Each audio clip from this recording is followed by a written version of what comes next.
1999 में कमिश्नर थे उस दौर में, उनकी मिसेज और एक कोई हसास इदारे के अफसर थे, उनका एक बेटा। इन दोनों का मर्डर होता है जनूबी छावनी के इलाके में। अब इन्वेस्टिगेशन जब शुरू होती है तो उसके अंदर बहुत सी खौफनाक चीजें जो है ना वो सामने आनी शुरू हो जाती। उस खातून ने कहते हैं कि एक ग्रुप बनाया हुआ था, आंटी ग्रुप के नाम से मशहूर था। और उसमें होता क्या था? सुन के तो हमें भी इतना मतलब कि खौफनाक सूरत हाल के यार ये किस दुनिया से इन लोगों का ताल्लुक है कि खवातीन को कमरों में बिठा दिया जाता है और चाबी टेबल पे रख दी जाती हैं, जिसके हाथ जो चाबी आए वो उस कमरे में जाके था वहाँ पे। तब एक नाम मशहूर हुआ, aunty candy. Aunty candy 90s में एक बड़ी मशहूर व मारूफ नायिका पाई गई है और उसके पास जो लड़कियां होती थी वो उस दौर की टॉप की मॉडल्स जो हुआ करती थी वो भी उसकी रसाई में होती थी। एक और नायिका का जिक्र आपने एक बार मुझसे किया था, गोगी भट्ट नाम था उसका। वो आतिफ चौधरी की मुंह बोली माँ बनी हुई थी, खुद बदमाशी करती थी और आतिफ चौधरी का डरावा, आतिफ चौधरी की धमकियां बड़ों बड़ों को दिया करती थी वो उस दौर में। दोस्तों, रिसेंटली अहमद जावेद के कत्ल के बाद सोशल मीडिया पे हमने देखा कि डांस पार्टीज़ का काफ़ी तस्करा हुआ। लेकिन क्या आप जानते हैं कि ये डांस पार्टीज़ आज की नहीं बल्कि 90s में भी होती थी। अब उन डांस पार्टीज़ में क्या कुछ होता था, क्या ड्रग्स यूज़ होती थी, प्रोस्टिट्यूशन किस तरह से होती थी, और उस टाइम पे कुछ ग्रुप्स भी थे जैसे कि आंटी ग्रुप, आंटी कैंडी, कुछ नायिका काफ़ी मशहूर थी। ये तमाम मामलात, ये तमाम हकाइक जानिए आज के इस पॉडकास्ट में आमिर मिर्ज़ा से।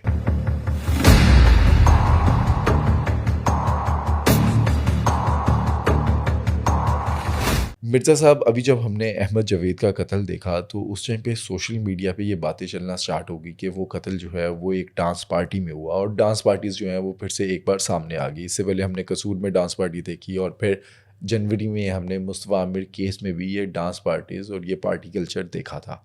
लेकिन अगर माजी की बात करें 90s में, तब ये डांस पार्टीज़ कैसे होती थी, और उस टाइम का एक हाई प्रोफाइल केस भी सामने आया था, डबल मर्डर था। उसकी कहानी क्या थी? अली ईद 90s के हवाले से आपसे बात करूँ ना कि डांस पार्टीज जो हैं ये 90s से ही चली आ रही हैं। ठीक है, उनका उस दौर में क्राइटेरिया और हुआ करता था और अब तो ये जगह जगह पर ना किसी भी जगह पर अरेंज कर लेते हैं, किसी भी फार्म हाउस पर, किसी बेंगलो में कह लें या किसी भी ऐसी गुंजान आबाद जगह जहाँ पर आप कह लें कि पुलिस की रसाई नहीं होती। बड़े बड़े पॉलिटिशियंस कह लें, बड़े बड़े बिजनेसमैन कह लें, उनके फार्म हाउसेज हैं, उनके घर हैं, वहाँ पर ये डांस पार्टीज अब भी होती हैं। और इन डांस पार्टीज जहाँ पर हो रही होती हैं ना, वहाँ पर मोस्टली जो मैंने देखा है किसी ना किसी कोई पुलिस ऑफिसर्स की कोई गाड़ियाँ, सरकारी गाड़ियाँ भी बाहर खड़ी होती हैं वहाँ पर। तो उसका ये होता है कि गाड़ी बाहर खड़ी हुई है ना, तो वहाँ पर पुलिस रेड करते हुए भी थोड़ा कतराती है। 90s में जो डांस पार्टी हुआ करती थी ना, वो उनका मोस्टली लाहौर शहर से की अगर आपसे बात करूँ ना, तो ये मोस्टली डिफेंस के इलाके में होती थी। और जो दूसरा इनका मेन हब होता था वो रायवन रोड पर फार्म हाउसेज होते थे, वहाँ पर होती थी। और आजकल जो है वो बरकी वाली साइड पर होती है। आजकल बरकी वाली साइड पर बेदियां रोड पे ले लें आप, डिफेंस में बेशुमार घर ऐसे बड़े बड़े एक एक एकड़ में बने हुए हैं घर, वहाँ पर भी ये डांस पार्टीज होती हैं। नौयत बदल चुकी हुई है अब इन पार्टीज की। 90s में जो होता था डांस पार्टीज में, वो होता था कि मुख्तसर से लोग होते थे और वो बाकायदा प्लान करते थे। प्लान करने के बाद फिर टिकट्स रखा करते थे पार्टीज में। और उस दौर में डांस पार्टीज का ना एक उन्होंने जो ड्रेस रखा होता था ना, वो ब्लैक कलर का ड्रेस रखा होता था। कपल जो थे वो ब्लैक कलर के ड्रेस में आया करते थे और ब्लैक कलर के ड्रेस के अलावा अलाउ नहीं करते थे वो चीज़ों को। और बड़े बड़े लोग मैंने देखे हैं, पुलिस ऑफिसर्स भी उस दौर में जो थे वो भी डांस पार्टीज में जाया करते थे, क्योंकि इतना शोर नहीं होता था डांस पार्टीज का, बहुत ही छुप छुपा कर होती थी। और सोशल मीडिया नहीं था ना। सोशल मीडिया भी, नेशनल मीडिया भी नहीं था उस दौर में। तो प्रिंट मीडिया का दौर था, तो उस दौर में जो था ना, इनकी गूंज, शोर शराबा बहुत कम हुआ करता था। इसलिए लोग खुल खुलाकर जो था एक मखसूस तबका, एलीट क्लास थी, उनमें कुछ सरकारी अफसरान कह लें, वो जाया करते थे वहाँ पर और बड़ा खुल डुल के वहाँ पर इंजॉय किया करते थे। सहाफ़ी जाते थे। नहीं, सहाफ़ी नहीं जाते थे, सहाफ़ियों को हमेशा इन चीज़ों से दूर ही रखा गया है। वो इसलिए कि उनको एक डर खौफ होता था कि ये चीज़ अगर कहीं निकल जाएगी, तो उस दौर में ना एक तो बदनामी का बड़ा खौफ होता था, अब तो इस चीज़ को नहीं इतना मैटर करते, लेकिन उस दौर में बदनामी का बहुत खौफ होता था, लोगों की जान जाती थी। अखबार में एक छोटी-सी भी खबर छपती थी ना, तो उसके हवाले से शोर बड़ा मच जाता था और एक्शन भी होता था। एक छोटा-सा वाक़या आपके साथ मैं कोट करता हूँ। नाम मैं किसी करैक्टर का नहीं लूँगा, बस वो कोट करता हूँ वाक़या कि एक किसी अदाकार ने कुछ सालगिरह थी अदाकार के किसी भांजी की या इसकी, वहाँ पर कोई डांस-वांस हुआ, वहाँ पर एक कोई नॉन पर्सनैलिटी उस दौर की जो थी, वो भी गई। उस हवाले से एक छोटी-सी सिंगल कॉलम एक खबर छप गई कि फलाँ पर्सनैलिटी जो है उस पार्टी में शरीक हुई है, वहाँ पर बड़ी वेले-शेले दी गई और डांस-वांस भी होता रहा। अच्छा, उसके अगेंस्ट होता क्या है कि वो उस खबर के अगेंस्ट एक दूसरे अखबार में उसकी तरदीद छपती है कि नहीं जी, वहाँ पर ऐसा कोई वाक़या नहीं हुआ और ये पर्सनैलिटी वहाँ पर नहीं गई। अब जिन्होंने खबर दी होती है जिस अखबार ने, वो उस रिपोर्टर की अच्छी खासी लेदे होती है और वो कहते हैं कि भई इस खबर को प्रूफ करो।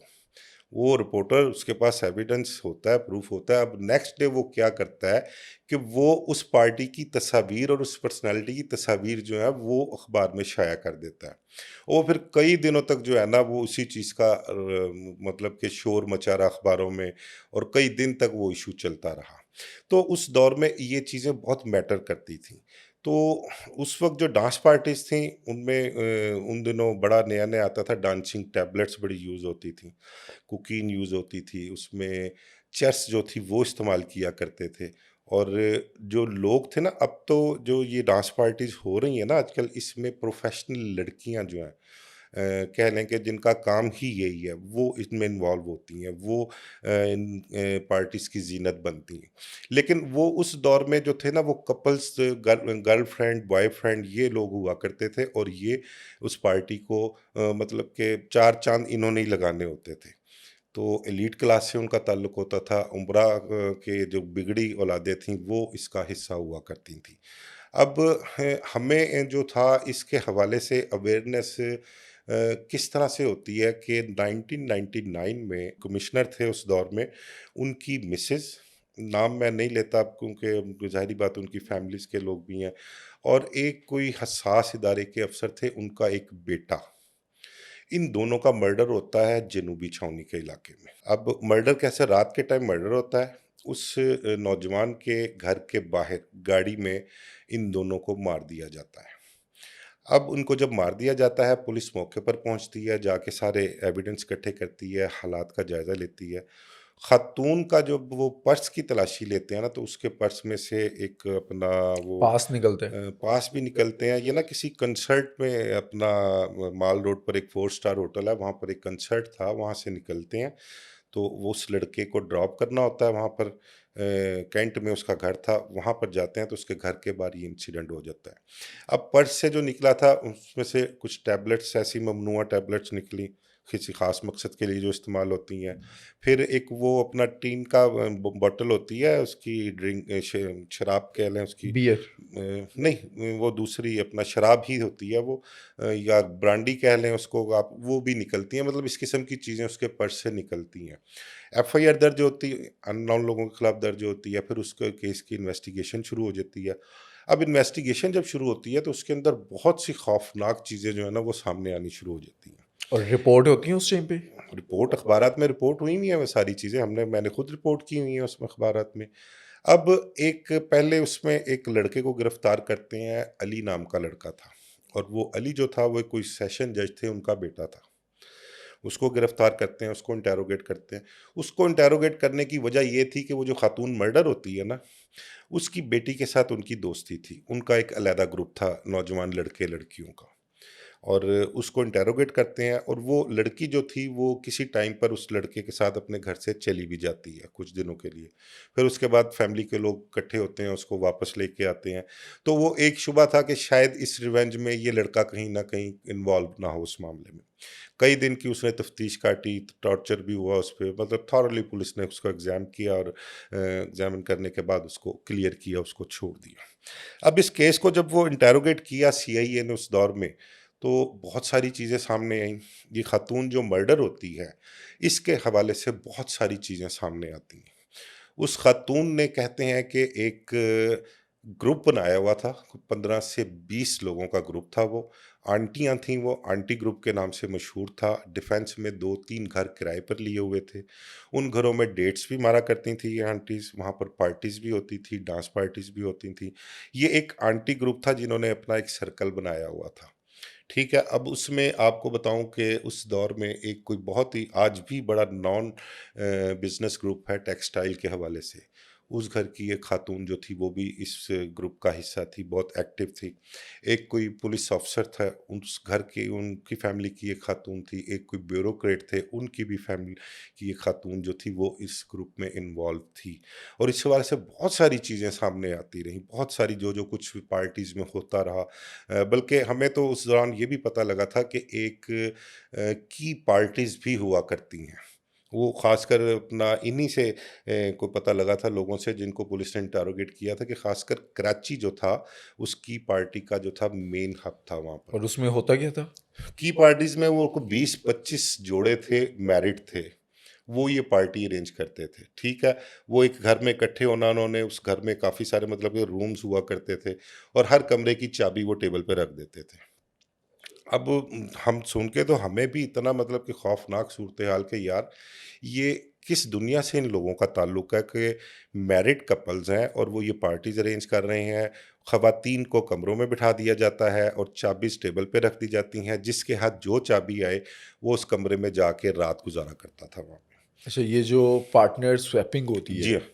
वो वाला ठीक काम है, था। वहाँ पे गुज़ारता और उनका एक मतलब कि रूल होता था या एक ब अपना बाउंड होते थे इस चीज़ पे वो कि भई जिसने किसी के साथ रात गुज़ारनी है ना, दिन चढ़ने के बाद किसी ने किसी के साथ तज़किरा नहीं करना कि जी मैंने फलाँ के साथ रात गुज़ारी है या मेरे कमरे में फलाँ खातून थी, ये उनका होता था। ये चीज़ें बड़ी उस दौर में खुल के सामने आई हम लोगों के सामने।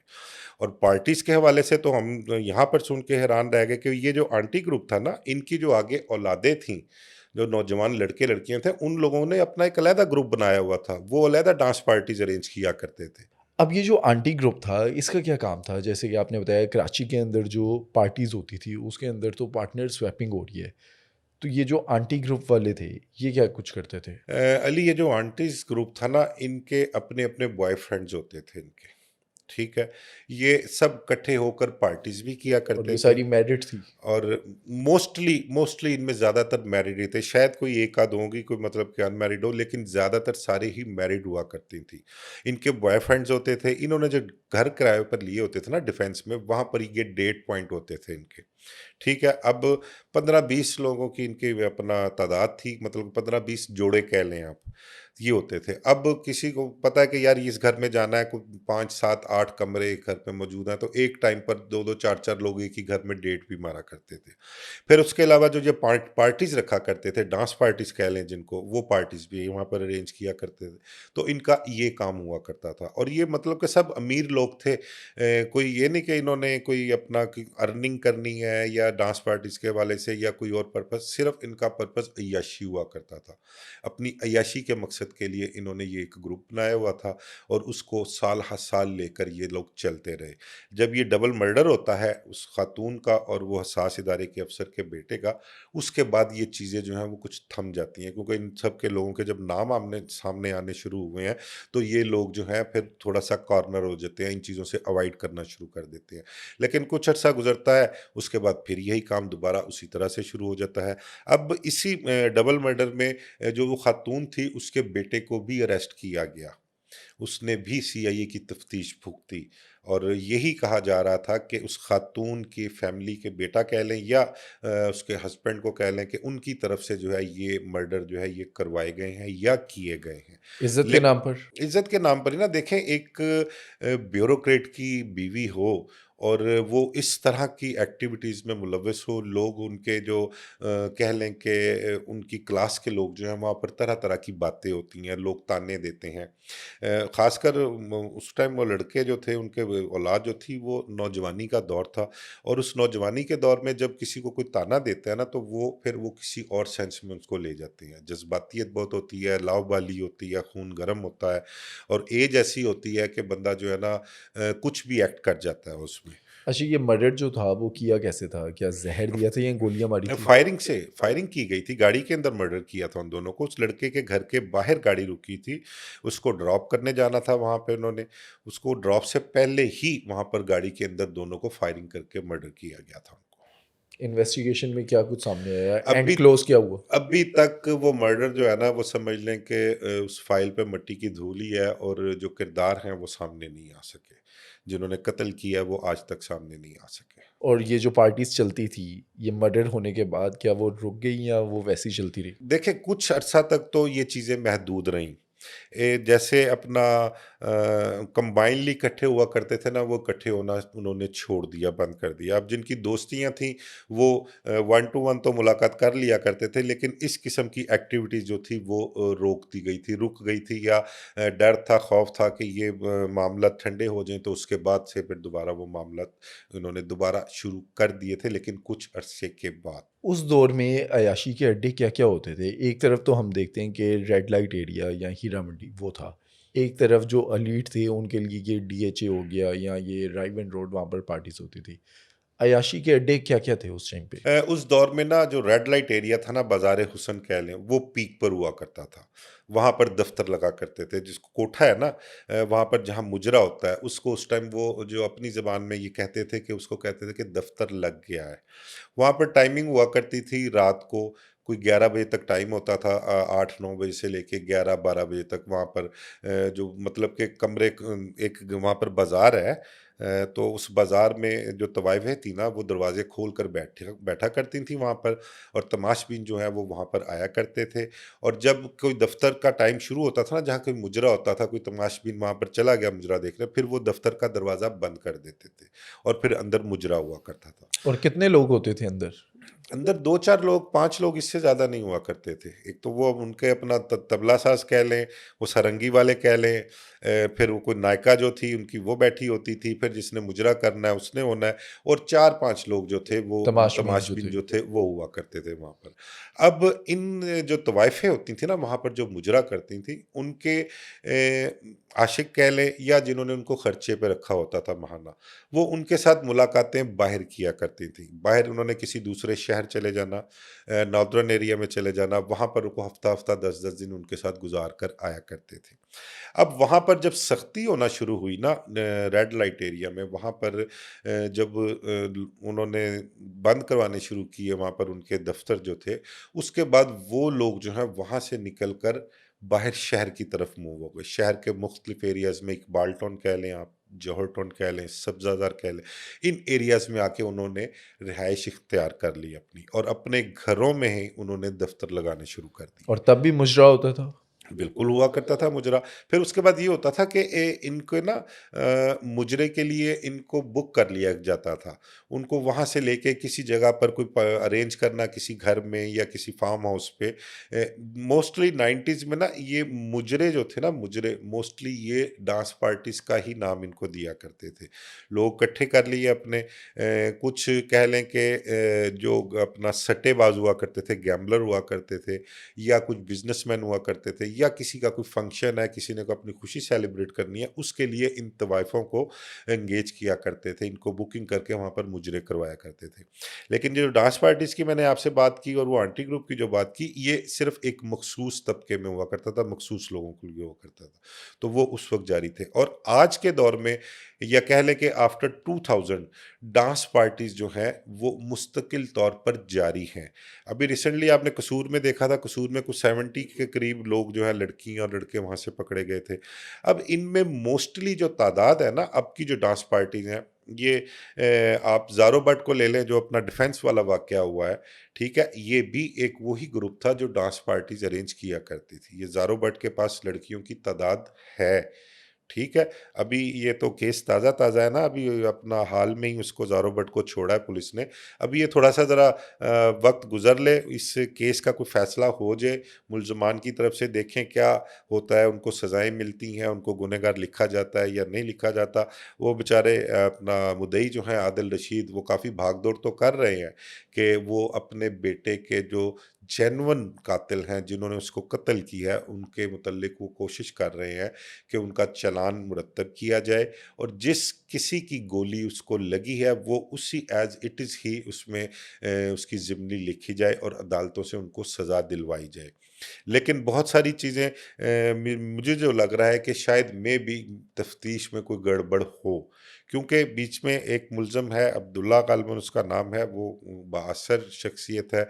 उसके हवाले से आईजी पंजाब ने रिसेंटली अपनी प्रेस कॉन्फ्रेंस में भी बड़ा क्लियर कहा है कि भई हमने investigation officers DIG Zeeshan Haider जो हैं ज़ीशान असगर गालिबन शायद नाम है, उनको क्लियरली कहा हुआ है कि इसकी तफ्तीश बिल्कुल मेरिट पे होनी है, जिसका इस मर्डर में जो कसूर है, जिस किसी से गोली चली है, जिसकी गोली अहमद जावेद को लगी है, वो उसको बिल्कुल डिफाइन करके उसको लिखना है और किसी के साथ कोई रियायत नहीं बरतनी। और उन्होंने ये भी वाज़ेह किया कि मुझे इवन के किसी की तरफ से कोई सिफ़ारिश भी नहीं आई कि मैं इस केस में किसी को कोई फ़ेवर दूँ। तो हम मेरिट पे उसको तफ्तीश को कर रहे हैं, लेकिन बहुत सारी रिज़र्वेशन मुद्दई हज़रात को हैं इस हवाले से, तो वो उनको ख़दशात लाहक हैं कि इस हवाले से शायद कोई गड़बड़ तफ्तीश के दौरान की जाए। अहमद जावेद का जहाँ पर कत्ल हुआ, क्या वो कोई सुलह करवाने गए थे या डांस पार्टी के अंदर गए थे? वहाँ पर डांस पार्टी थी? मेरी ना इस हवाले से बड़ी डिटेल गुफ्तगू हुई है, कुछ 1-2 पुलिस ऑफ़िसर से भी हुई है, प्लस आदिल रशीद अहमद जावेद के वालिद से भी हुई है। वहाँ पर उस वक़्त कोई पार्टी-वार्टी कोई नहीं हो रही थी, लेकिन ये जो एक हल्का-ए-बाप था ना इनका, वो पार्टीज़, डांस पार्टीज़ अरेंज किया करते थे, होती थी। ये ना अब एलीट क्लास का एक हिस्सा बन गया हुआ है, इसको ना मायूब नहीं समझा जाता। इस क्लास में ये पार्टीज़ नौजवान लड़के-लड़कियाँ इकट्ठे होने, वहाँ पर पार्टीज़ जो है अब नाम सिर्फ पार्टीज़ का दिया जाता है। अब फैमिली के लोगों को पता होता है कि यार दोस्त इकट्ठे हुए हैं, गाना बजाना करेंगे, लेकिन उन पार्टीज़ में जो कुछ होता है ना, वो बड़ी खौफ़नाक सूरत-ए-हाल है। वहाँ पर आइस खुला इस्तेमाल होता है, कोकीन का खुला इस्तेमाल होता है, फिर डांसिंग टैबलेट्स जो हैं वो अभी भी इस्तेमाल की जाती हैं। फिर आजकल तो अब वो मज़ीद जिद्दत आ गई, वो एक जॉर्डन गैंग पकड़ा गया था, उसने देखा था किस-किस किस्म की चीज़ें, चॉकलेट्स और क्या-क्या वाइब्स वगैरह, ये मतलब कि ये सारी चीज़ें अब उस डांस पार्टीज़ का हिस्सा होती हैं। और ये पार्टीज़ जो अरेंज करते हैं जो इनके अपना कह लें कि प्लानर हैं इनके, वो बाकायदा पैसे इकट्ठे करते हैं और इन डांस पार्टीज़ में उन मंशियात की फ़रोख्त करते हैं और उन फ़रोख्त मंशियात के ज़रिए बहुत अच्छा खासा रेवेन्यू इकट्ठा करते हैं ये लोग। अच्छा, आज 2025 में जो डांस पार्टीज़ होती हैं, वो किस तरह से मैनेज होती हैं? आपको याद होगा कसूर में मैंने आपको ज़िक्र किया कि कसूर से डांस पार्टीज़ जो अपना रेड किया था वहाँ पर, हाँ, जो कहते हैं ठीक है? कॉन्सर्ट था।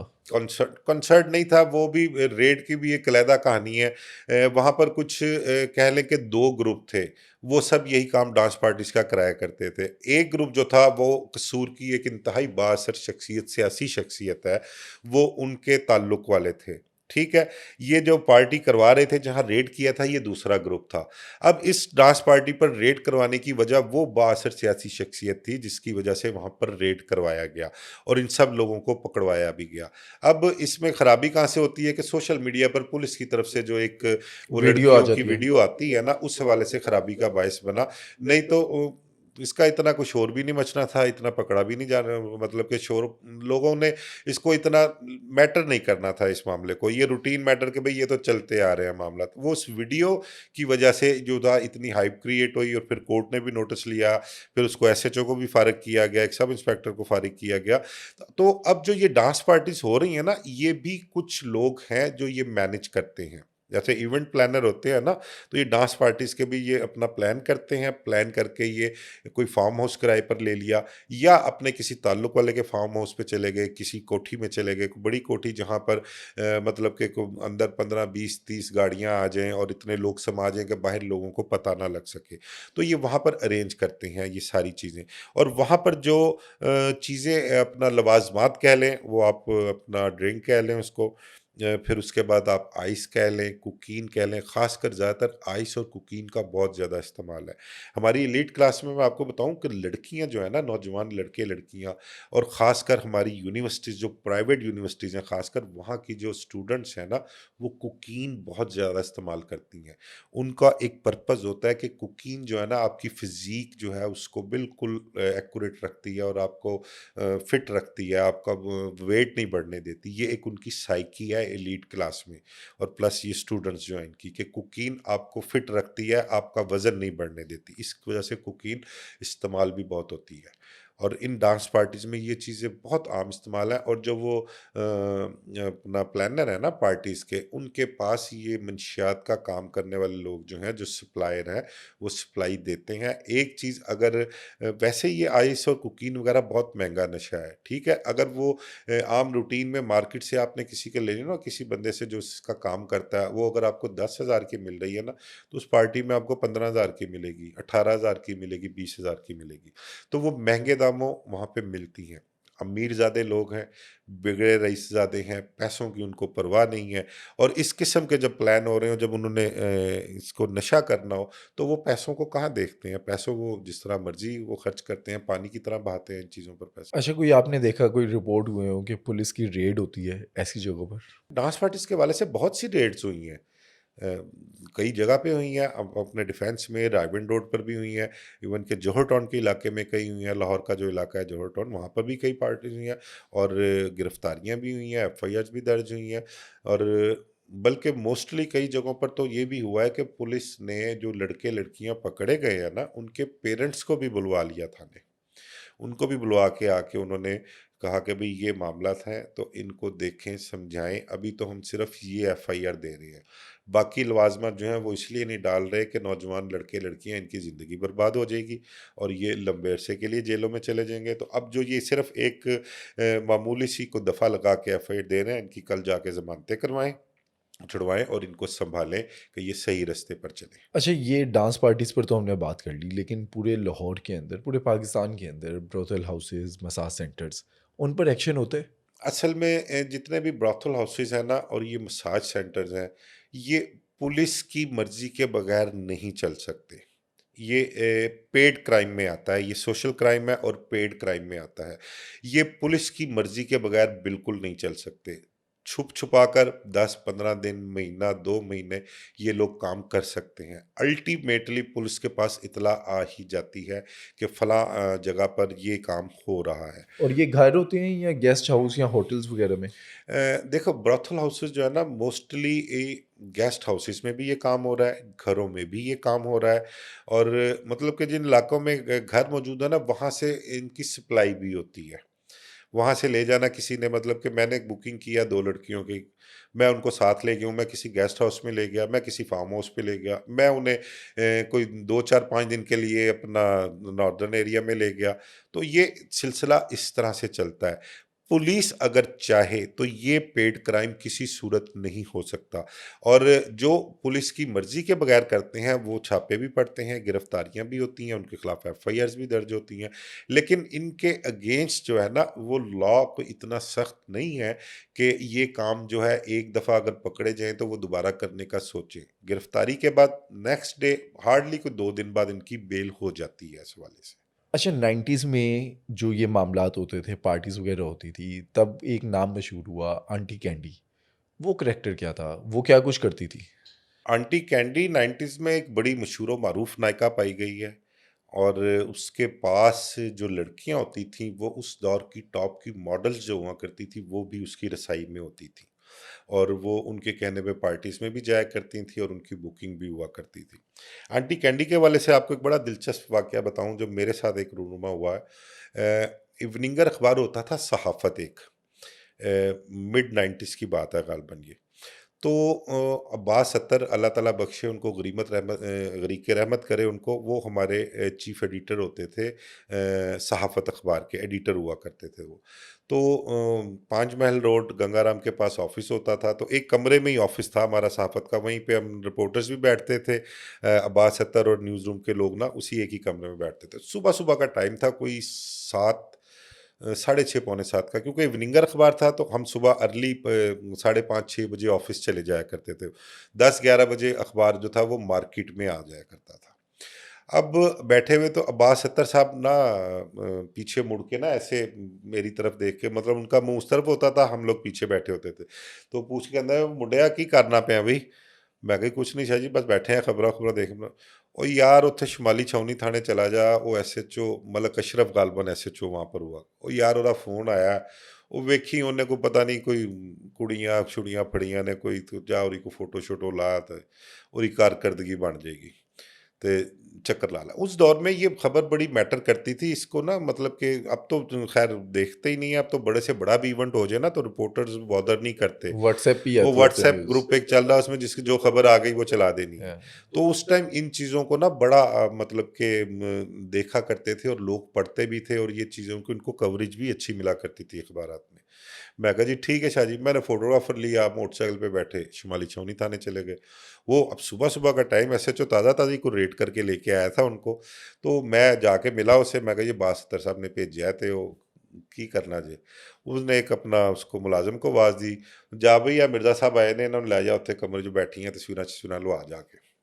अच्छा मैं चला गया वहाँ पे गया तो देखा तो एक मतलब कि थोड़ी सी बड़ी उम्र की खातून और कोई 4 लड़कियां साथ बैठी हुई। यार आप अली यकीन करो कि वो मतलब कि लड़कियां इस कदर खूबसूरत लड़कियां थी, और बंदा कोई कह नहीं सकता था कि यार ये इस प्रोफेशन से वाबस्ता है और ये मतलब कि ये काम करती हैं। मतलब देख के बंदे की अकल दंग रह जाती है। उसमें मुझे पता लगा कि एक कोई मॉडल भी लड़की थी उसमें।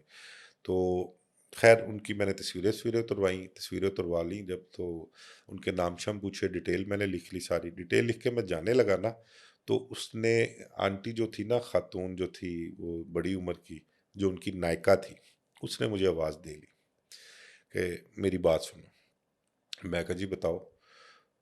तो वो थी आंटी कैंडी, वो पकड़ी गई थी वहाँ पर, साथ 4 लड़कियाँ पकड़ी गई थी।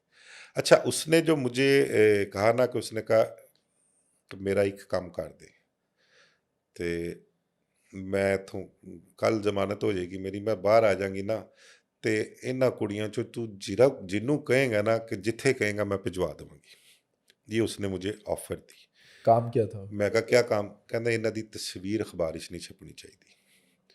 मैं उन्हें कहा तू जी मैंने ऑफर दे रही है ना, दी जरूरत कोई नहीं हैगी, मेरा ना मजाज है ना मैं इस किस्म का काम करना, ते तस्वीर इन्हां दी छपेगी जरूर, लेकिन मैं तेनों ये कहना कि इन्हां दे चेहरे जेह्ड़े ने ना, वो मैं मतलब कि नहीं पता लगेगा, कि इन्हां दी शनाख्त नहीं होएगी।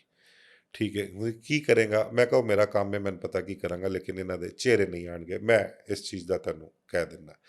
ते बहरहाल हैगियां ने कुड़ियां ने, ते घर बार वालियां तो होणगियां, कोई अगे पिछे तो होएगा इन्हां दे, ते मैं सिर्फ उस हमदर्दी दी वजह तो जेह्ड़ा ना, क्योंकि बात पता है क्या, जब आपके घर में भी खवातीन हो ना, आप भी माँ बहने वाले हो, तो इन चीज़ों के मुतल्लिक़ कुछ थोड़ा कहीं ना कहीं आपको थोड़ा सा एहसास होता है, चाहे वो प्रोफेशनली क्यों ना हो, खवातीन उनके मुतल्लिक़ बंदा सोच लेता है थोड़ा बहुत। तो वो फिर मैं खैर कह लगी अच्छा चल मेहरबानी तेरी है, ते मैं ए मेरा ना है, तू मैनू कित्थों भी पूछ लेंगा, मेरा नंबर किसी को लै सकना, ते मैं अपनी कमिटमेंट ते अपनी ज़बान ते कायम ही हाँ। मैं कहा बीबी तेरी मेहरबानी।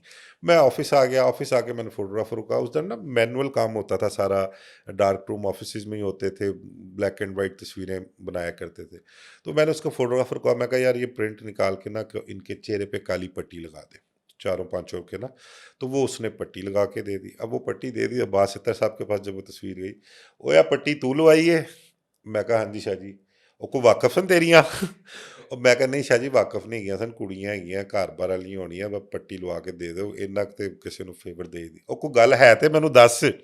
बड़ी जौली सी तबीयत ना अब्बास सत्तर साहब की, बड़ा नामवर जर्नलिस्ट अब्बास सत्तर। आपको याद होगा एक सुर्खी अपना नवाए वक्त अखबार में छपी थी, उधर तुम इधर हम, बांग्लादेश के हवाले से, वो अब्बास सत्तर साहब की सुर्खी थी। तो बड़ा नाम था उनका। तो वो उनका मजाक भी बहुत किया करते थे वो रिपोर्टर्स के साथ, और बड़े बड़े रिपोर्टर्स को उन्होंने बनाया, उनकी खबरें इस तरह वो प्रिटेंड किया करते थे, और कोई चीज़ उनको खबर को समझ आ जाए ना, तो उसमें कोई फ़िक्रा कोई चीज़ वो आप ऐड कर लिया करते थे। बल्कि इसी दौर में आपको बताऊं कि एक सब इंस्पेक्टर था, शफीकाबाद पुलिस स्टेशन का। तो वो क्या हुआ कि वो बड़ी अरसा दराज से ना साल साल से शफीकाबाद में ही तैनात था। गालबन मास्टर बशीर नाम था उसका। तो मैंने वो मुअत्तल हो जाता है, तो मैंने उसकी खबर दे दी कि वो इतने अरसे से वहाँ पर तैनात था, वो मुअत्तल हो गया, उसको वहाँ से कोई तब्दील नहीं करा सका, कभी उसकी ट्रांसफ़र नहीं हुई। तो उन्होंने एक डबल कॉलम खबर बड़ी अच्छी सी ना प्रोमिनेंट करके लगाई, और उसकी उन्होंने सुर्खी पता क्या निकाली थी कि शफीकाबाद के शहंशाह का तख्त छिन गया। यार वो उस खबर पे मुझे ना कई साल बाद उस मास्टर बशीर का ना एक शागिर्द एएसआई हुआ करता था, वो मिला मुझे टिब्बी सिटी थाने में। तो वो मुझे मिला, उसने मिल के ना पर्स में से वो खबर का तराशा निकाल के मुझे दिखाया और कहना, मिर्ज़ा साहब तानू पता नहीं गा, इस खबर दी गया तो मेरे उस्ताद ने खुदकुशी कर ली सी। ये उस मैं आपको बताऊँ मेरे साथ जो वाक़या बीता हुआ है, ये इस तरह से। तो मैं कहा खुदकुशी कर ली, कहंदा है खबर उन्होंने लैके बह गई सी, मैं तुहानू दसां। उन्हें खुदकुशी इस खबर दी वजह तो कीती सी। तो वो आंटी कैंडी की बात कर रहे थे हम, तो वो ख़ैर उनकी तस्वीरें-वस्वीरें छप गई, खबर भी छप गई, वो चेहरा उनका सारा आंटी कैंडी ब्लैक का कर भी दिया। आपने ब्लड कर दिया था? हाँ, वो भी ब्लर कर दिया था। मतलब कि पाँचों की इकट्ठे तस्वीर थी ना, वो सारी ब्लर कर दी थी उन्होंने। वो ख़ैर आई गई, बात हो गई। उसके बाद मतलब कि कई साल बाद फिर आंटी कैंडी से मुलाकात हुई 1-2 मर्तबा। हमारे एक मालिक अखबार के कह लें वो हुआ करते थे, उनकी वो सहेली थी, या वो आंटी कैंडी के आशिक थे। ठीक है, फिर वो हमारी उनके वो उसके साथ 1-2 मर्तबा आई भी, वो ऑफ़िस भी आई, तो मैं वहाँ पर 1 आध आपको मर्तबा पहचान लिया था? नहीं, मैंने उसके साथ तज़किरा नहीं किया उस चीज़ का, दोबारा मैंने उसके साथ नहीं ज़िक्र किया। वो अब उस टाइम अखबार के मालिक की वो कह लें कि फ्रेंड मशूक़ा थी, थी। माशूक थी उसकी। तो अब उस चीज़ को मतलब कि खाम-खा में ना ध्यान कराने वाली बात थी कि वो मालक दी ਜਿਹੜੀ ਨਾ ਸਾਡੇ ਤੇ ਨਜ਼ਰ ਪੈ ਜਾਵੇ, ਉਹ ਕਹੇ ਤੂੰ ਕਿੱਥੇ ਲਗਾ ਫਿਰਨਾ ਬਈ, ਤੂੰ ਇਹਦੇ ਨਾਲ ਸਿੱਧਾ ਹੋ ਰਿਹਾ ਹੈ ਤੇ पींगा क्यों ਵਧਾ ਰਿਹਾ तू ਇਹਦੇ ਨਾਲ। तो वो उस हवाले से ना बड़ा इन चीज़ों को देखा जाता था, तो मैंने उससे नहीं तज़किरा नहीं किया, ज़िक्र नहीं किया मैंने उससे। बड़ी देर उसके बाद फिर ये गुलबर्ग में मेन बुलेवार्ड पे जो लाहौर गुलबर्ग है, वहाँ पर मैकडॉनल्ड के सामने एक पार्क था, वहाँ रोज़ डेली बैठा करती थी आंटी कैंडी, उसके जितने क्लाइंट थे वहाँ पर वो सबको निपटाया करती थी वहाँ पर। वहीं पे बैठ के उसने बुकिंग भी करनी, मामला सारे वहाँ पर चलाने। आजकल पता नहीं अब उस किस हाल में है, कहाँ एक्टिव है? हैं? यार अब काफ़ी अरसा हो गया, उसके मुताल्लिक कुछ खबर आई नहीं, कुछ सुना नहीं किसी से। अगर पता किया जाए तो पता लग सकता है एक्टिव है या नहीं है, क्या कर रही है आजकल, पता लग सकता है। अच्छा, एक और नायिका का ज़िक्र आपने एक बार मुझसे किया था, गोगी भट्ट नाम था उसका। यार गोगी भट्ट भी ना एक बड़ा ही कमाल का करैक्टर था। सब्ज़ादार की वो रहने वाली थी, और गोगी भट्ट के हवाले से जब खबर छपती थी ना अखबार में, तो सब जो है ना, वो ग्वाल मंडी वाला जो गोगी भट्ट है ना, वो समझते थे कि शायद उसकी कोई खबर छप गई है। और लोग यही समझते थे कि ये गोगी भट्ट ग्वाल मंडी वाला है। और सब बल्कि छेड़ा करते थे गोगी भट्ट को कि भट्ट साहब बड़ी गल है, बड़ी खबरां आ रही ने ਤੁਹਾਡੀਆਂ। तो ये मतलब कि उस दौर में भी चला करते थे। ये भी एक अपने दौर की एक बड़ी नामवर नायिका हुई है, और बदमाश किस्म की नायिका थी, खुद बदमाशी करती थी और बड़े बड़ों को उसने आगे लगाया हुआ था। एक दफ़ा इस पे एफआईआर दर्ज होती है, कोर्ट में पेशी पे जाती है, तो इसने अपना डब में होता है ना नेफे में पिस्टल, ये डब में पिस्टल लगा के जाया करती थी वहाँ पे, और बल्कि गिरफ्तार भी हुई वहाँ पे, पिस्टल भी इससे बरामद हुआ, इस पर एफआईआर भी गालबन इस्लामपुरा थाने में शायद मेरे ख्याल दर्ज हुई थी एफआईआर इसके खिलाफ। और बड़ी दबंग किस्म की नायिका थी, और लोगों को मतलब कि धमकाना, डराना इस तरह से होता था जैसे कोई बदमाश किसी को फ़ोन करके नहीं डराता। एक character Atif Chaudhary student leader के हवाले से बड़ा मशहूर करैक्टर हुआ है। वो आतिफ़ चौधरी की मुँह बोली माँ बनी हुई थी, और आतिफ़ चौधरी का डरावा, आतिफ़ चौधरी की धमकियाँ बड़ों-बड़ों को दिया करती थी वो उस दौर में। और ये ताल्लुक कैसे बना था आतिफ़ चौधरी और गोगी भट्ट का? क्या आतिफ़ चौधरी किसी लड़की के पास जाता था यही इनकी? ताल्लुक यही था ना इनका, वो नायिका थी, वो अपना इश्तिहारी था, मफ़रूर था, और किसी न किसी जगह पर इसका कहीं से उसके साथ राब्ता होता है, तारुफ़ होता है, तो आना-जाना शुरू हो जाता है। वो बेटा-बेटा कहती है, वो मामा कहता है। तो और ऐसे ही एक बड़ी एक नामवर नायिका गुज़री है, उसका भी मैं आपके साथ ज़िक्र कर लूँ। ये बेटे के हवाले से मुझे वो याद आई है। एक होती थी नगीना ख़ानम, इकबाल टाउन की, बड़ी मशहूर व मारूफ, और हमारे एक अखबार के मालिक ही हैं, वो का नगीना खानम से बड़ा ताल्लुक हुआ करता था। तो हमने नगीना खानम को जब छापा ना उस वक्त अखबार में, तो वो नगीना खानम से फिर मुलाकात हमारी हुई। तो नगीना खानम से जब मुलाकात हुई तो उसने इंकशाफ किया उस अखबार के मालिक के हवाले से कि अरे वो तो मेरा बेटा है, वो तो मेरा बेटा बना हुआ है, वो तो मेरा बेटा है, तो वो उसको तो छोड़ो, तुम अपनी बात करो, तुम ये बताओ तुमने ये खबर क्यों दी, उससे तो मैं खुद ही बात कर लूंगी। तो ये मतलब कि एक बेटा अखबार का मालिक उस नगीना खानम का भी बना हुआ था, जिस तरह से आतिफ चौधरी गोगी भट्ट का मुंह बोला बेटा बना हुआ था। तो ये इस किस्म के बड़े बड़े मामला, बड़े बड़े वाकयात जो है ना वो देखने में आए हैं। और फिर उसका थोड़े कुछ अर्से बाद, बल्कि नगीना खानम का एक जो दूसरा छोटा बेटा था ना, वो कुछ दिनों बाद ना हमारे पास एक नौजवान को भेजते हैं कि इसको ना क्राइम रिपोर्टिंग सिखाएं। वो खैर क्राइम रिपोर्टिंग के वो जी इन्होंने इनको फलां साहब ने भेजा है, तो इनको क्राइम रिपोर्टिंग सिखानी है। हमने खैर आज भी 2 दिन 3 दिन गुजरे, पता लगा कि वो नगीना खानम का छोटा बेटा है और क्राइम रिपोर्टर बनने आया और है वो वो। सगा बेटा था, मुंह सगा बोला। बेटा, वो क्राइम रिपोर्टर, बल्कि 6 महीने साल वो अपना हमारे साथ क्राइम रिपोर्टिंग सीखता भी रहा, तकरीबन 6 महीने 8 महीने इतना करसा। तो ये बड़े बड़े इंटरेस्टेड वाकयात माजी के हैं। तो मतलब कि अब हम सोचते भी हैं ना, तो हमें बड़ी हंसी आती है वो मामला देख के और सोच के कि यार ये क्या कुछ माजी में होता रहा है, किस किस किस्म के किरदार थे। अब तो वो हालात ही नहीं है, वो मामलात ही नहीं है, ना वो वक्त वापस आ सकता है, ना वो लोग वापस आ सकते हैं। अब आप ऐसी न्यूज़ भी नहीं दे सकते। अब इस किस्म की न्यूज़ कैसे देंगे आप यार? तो बोलने के लिए भी ना 100 बार सोचना पड़ता है कि यार अब बोलेंगे, खाम-खा में कोई बंदा उठ के एप्लीकेशन दे देगा, और वो जो पीका एक्ट लगना है उसने आपको पता नहीं कितना इसमें खज्जर ख्वार करना है। और किसी भी शहर में कहीं भी आपको बुलवाया जा सकता है, ये एक बड़ी प्रॉब्लम है। कोई सुबह सरहद में बैठा हुआ है, सुबह सिंध में बैठा है, बलोचिस्तान में भी कोई दरख्वास्त दे दी ना कहीं आपने, तो आपको वहाँ जाना ही पड़ना है आपने। तो ये चीज़ें सोच के देख के बड़ा कुछ जो ना अपने आप को कह लें कि बड़ा बर्दाश्त करके और बड़ा वो घुटे-घुटे अल्फाज में ना बोलना पड़ता है, कोई बात करनी पड़े कि आपको। एनसीसीआईए के हाथ ना आ जाए। अब देखें ना एनसीसीए वाले खुद किस तरह अपना शिकंजे में आए हुए हैं अब। ठीक है, अब लोग जो हैं अब जब उनके बस डलते हैं, उनके पास कोई एप्लीकेशन जाती है उसकी, तो उसके हवाले से लोग, मैंने मतलब कि 2-3 एप्लीकेशंस किसी दोस्त के हवाले से मैंने फेस की हैं। और वहाँ पर मतलब आप गए हैं ना कि सिंपल आप गए हैं कि यार चले एप्लीकेशन पे बुलाया है। आप वहाँ गए हैं तो उन्होंने अगर उनका दिल किया है ना, या वहाँ पे मामला कुछ ऐसे होंगे, तो उन्होंने आपको वहाँ बिठा लेना है।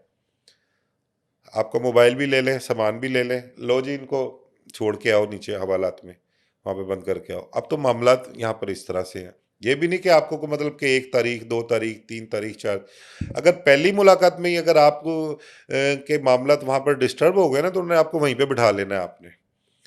तो अब इस किस्म के मामलात में तो बड़ा देखभाल के चलना पड़ता है। दोस्तों, आज के पॉडकास्ट में हमने 90s में होने वाले वाक़यात का ज़िक्र किया। अगर आपके ज़हन में भी कोई इस तरह का वाक़या आता है तो कमेंट सेक्शन में शेयर करें ताकि अगले पॉडकास्ट का हम वो हिस्सा बनाएं।